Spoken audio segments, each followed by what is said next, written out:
Hello friends, positive சைக்காலஜியை use பண்ணி emotional வூண்ட்ஸையும் ட்ராமாவையும் எப்படி heel பண்ணுறது அப்படிங்கிறத பற்றி தான் இன்றைக்கி பதிவில் நம்ம தெரிஞ்சுக்க போகிறோம்.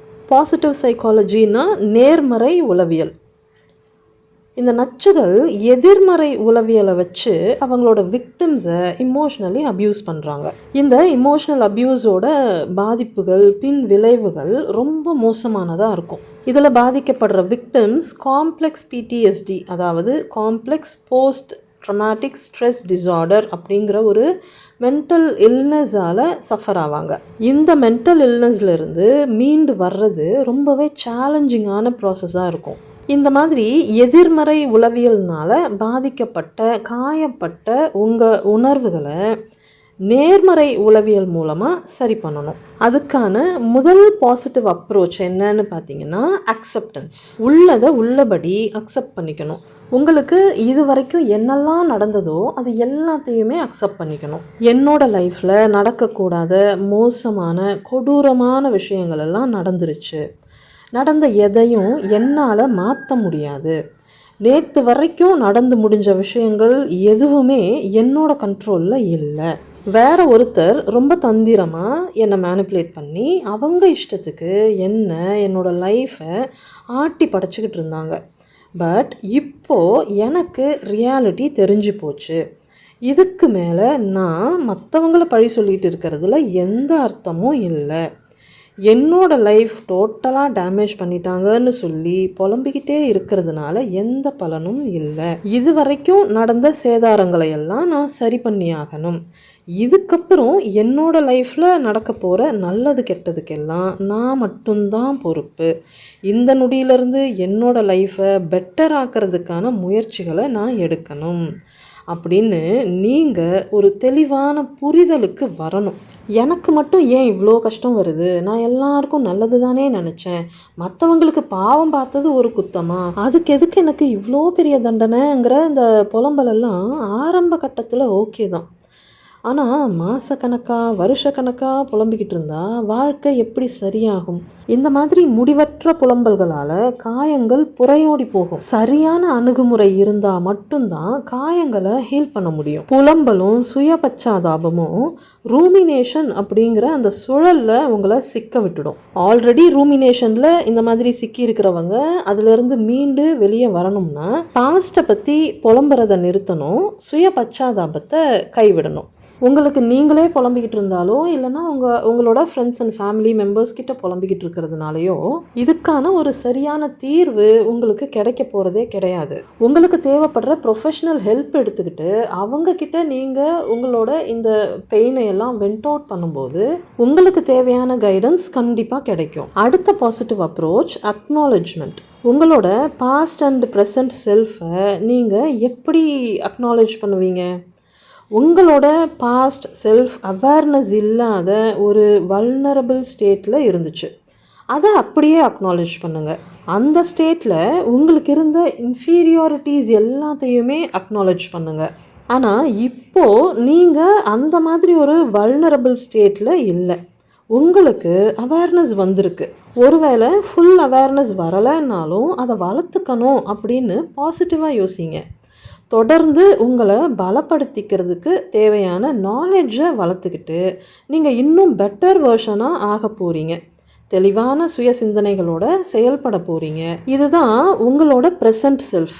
இந்த ப்ரெசன்ட் செல்ஃபையும் அக்னாலேஜ் பண்ணுங்கள். உங்களோட வாழ்க்கையில் பாதிப்புகளை ஏற்படுத்தினவங்க யாருங்கிறதையும் அவங்களோட சுய ரூபத்தையும் அப்படியே அக்னாலேஜ் பண்ணுங்கள். இந்த அக்னாலேஜ்மெண்ட் உங்களோட emotional wounds and trauma heal ஆகிறதுக்கு நிறையவே ஹெல்ப் பண்ணும். அடுத்த பாசிட்டிவ் அப்ரோச் கான்ஃப்ரண்டேஷன். கான்ஃப்ரண்டேஷன்னா உங்களை நீங்களே கேள்விகள் கேட்டுக்கிறது, உங்களை நீங்களே சரி பார்த்துக்கிறது. நடந்து முடிஞ்ச மோசமான நிகழ்வுகளில் உங்களோட பங்கு எந்த அளவுக்கு இருந்துச்சுன்னு உங்களை நீங்களே கேள்வி கேளுங்க. நீங்கள் என்னெல்லாம் தப்பு பண்ணியிருக்கீங்கன்னு நேர்மையாக ஒத்துக்கோங்க. அந்த தவறுகள்லேருந்து நீங்கள் என்ன பாடம் கற்றுக்கிட்டீங்கன்னு உங்களை நீங்களே கேள்வி கேளுங்க. நமக்கு ஒரு நல்லது நடந்தா இல்லைன்னா நம்ம ஒரு நல்ல காரியம் பண்ணினா என்னோட புத்திசாலித்தனத்தினால தான் இது நடந்துச்சுன்னு பெருமையாக சொல்லிப்போம் இல்லையா? அப்போது நமக்கு கெட்டது நடந்தால் அது என்னோட அறியாமையினால தான் நடந்துச்சுன்னு நம்ம பெருந்தன்மையாக ஒத்துக்கணும். அதுதானே நியாயம். நம்மளோட தவறுகளை நம்ம ஒத்துக்கும் போது தான் நம்ம லைஃப்பை பெட்டர் ஆக்கிக்கிறதுக்கான முயற்சியில் நம்ம இறங்குவோம். மற்றவங்க செஞ்ச தப்புனால உங்கள் வாழ்க்கையில் பெரிய பாதிப்புகள்லாம் ஏற்பட்டிருக்கு. இமோஷ்னலி நீங்கள் நிறைய காயப்பட்டிருக்கீங்க. அதில் எந்த டவுட்டும் கிடையாது. ஆனால் அதை மட்டுமே சொல்லிக்கிட்டு இருந்தால் உங்களோட காயங்கள் எப்படி ஆறும்? ரொம்ப கஷ்டம் இல்லையா? ஸோ செல்ஃப் கான்ஃபரன்டேஷன் மூலமாக நீங்கள் செஞ்ச தவறுகளை ஒத்துக்கிட்டு அதுக்கான பிராயச்சித்தம் என்னவோ அதை பண்ணணும். அடுத்த பாசிட்டிவ் அப்ரோச் ஃபர்கிவ்னஸ், மன்னிக்கணும். உங்களை நீங்கள் முதல்ல மன்னிக்கணும். இந்த அவேர்னஸ் எல்லாம் முன்னாடியே இருந்திருந்தால் இந்நேரம் நம்ம வாழ்க்கை நல்லா இருந்திருக்கும், இது கூட தெரியாத முட்டாளாக இருந்துட்டோமேன்னு நம்ம மேலேயே நமக்கு கோபம் வரும். இட்ஸ் ஓகே, காரணம் இல்லாமல் எதுவும் நடக்கிறதில்ல. ஃபார் சம் ரீசன் இதெல்லாம் நடக்கணும்னு இருந்திருக்கு. ஸோ எல்லாம் நடந்து முடிஞ்சிருச்சு. காலத்தோட கட்டாயத்திலேருந்து யாரும் தப்பிக்கவே முடியாது. நம்மளோட அறியாமையை மன்னிச்சுட்டு இப்போ கிடைச்ச இந்த அறிவை யூஸ் பண்ணி இனிமேல் எப்படி புத்திசாலித்தனமாக பொழைச்சிக்கிறதுன்னு யோசிங்க. அடுத்த positive approach self compassion, self motivation, self inspiration. Self கம்பேஷன்னா உங்களை நீங்கள் அன்பாக நடத்தணும். உங்களை நீங்கள் சரியாக புரிஞ்சுக்கணும். உங்களுக்கு தேவையான உதவிகளை எல்லாம் நீங்களே பண்ணிக்கணும். செல்ஃப் மோட்டிவேஷன், சுய உந்துதல், உங்களை நீங்களே என்கரேஜ் பண்ணிக்கணும். செல்ஃப் இன்ஸ்பிரேஷன், உங்களை பார்த்து நீங்களே இன்ஸ்பயர் ஆகணும். இத்தனை அபியூஸையும் தாங்கிக்கிட்டு நான் இவ்வளோ தூரம் கடந்து வந்திருக்கேன், எந்த அவேர்னஸும் இல்லாதப்போவே என்னால் இதையெல்லாம் கடந்து வர முடிஞ்சதுன்னா அப்போது நான் ரொம்ப ஸ்ட்ராங் அண்ட் பவர்ஃபுல்லாக இருந்திருக்கேன். இந்த ஸ்ட்ரென்த்தும் பவரும் பை டிஃபால்ட் எனக்குள்ளே இருக்குது. இப்போ எனக்கு கிடச்சிருக்கிற இந்த அவேர்னஸ்னாலையும் நாலேஜ்னாலையும் என்னோட இந்த ஸ்ட்ரென்த்தும் பவரும் பல மடங்கு அதிகமாகும். அப்போது என்னால் என்ன வேணாலும் சாதிக்க முடியும் அப்படின்னு சொல்லி உங்கள் ஷோல்டரில் நீங்களே தட்டி கொடுத்துக்கோங்க. உங்களோட இந்த புது வேர்ஷனை பார்த்து நீங்கள் இன்ஸ்பயர் ஆகுங்க.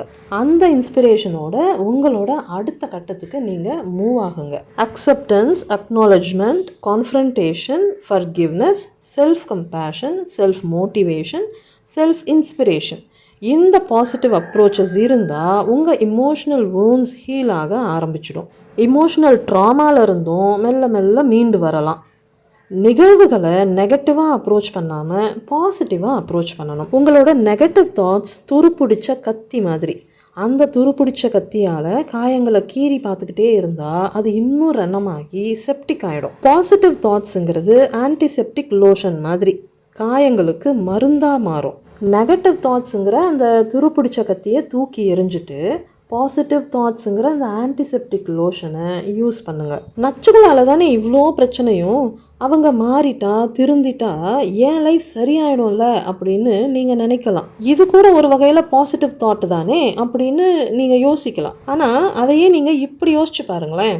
உங்கள் நல்லதுக்காக நீங்கள் உங்களை மாற்றிக்க தயாராக இல்லைங்கும்போது மற்றவங்க மாறணும்னு நீங்கள் எதிர்பார்க்குறது எந்த விதத்தில் நியாயம்? மற்றவங்களை உங்களால் மாற்ற முடியாது, ஆனால் உங்களை நீங்கள் மாற்றிக்க முடியும். இதுதான் பாசிட்டிவ் அப்ரோச். கடைசியாக ஒரு விஷயத்தை ரொம்ப ஆழமாக மனசில் பதிய வச்சுக்கோங்க. உங்கள் எண்ணங்களுக்கு அதீத சக்தி இருக்குது. அதை ஆக்க சக்தியாக உபயோகப்படுத்துகிறதும் அழிவு சக்தியாக உபயோகப்படுத்துகிறதும் உங்கள் கையில் தான் இருக்குது. நிறைய பேர் கேட்குறீங்க, நான் எப்படி ஹீல் ஆகிக்கிட்டு இருக்கேன்னு. இந்த பாசிட்டிவ் சைக்காலஜியை யூஸ் பண்ணி தான் நான் ஹீல் ஆகிட்டு இருக்கேன். நீங்களும் இதே பாசிட்டிவ் சைக்காலஜியை யூஸ் பண்ணி உங்களோட ஹீலிங் ப்ராசஸை ஸ்டார்ட் பண்ணுங்கள். பத்திரமா இருங்க, பாதுகாப்பாக இருங்க, சந்தோஷமாக இருங்க. Bye friends.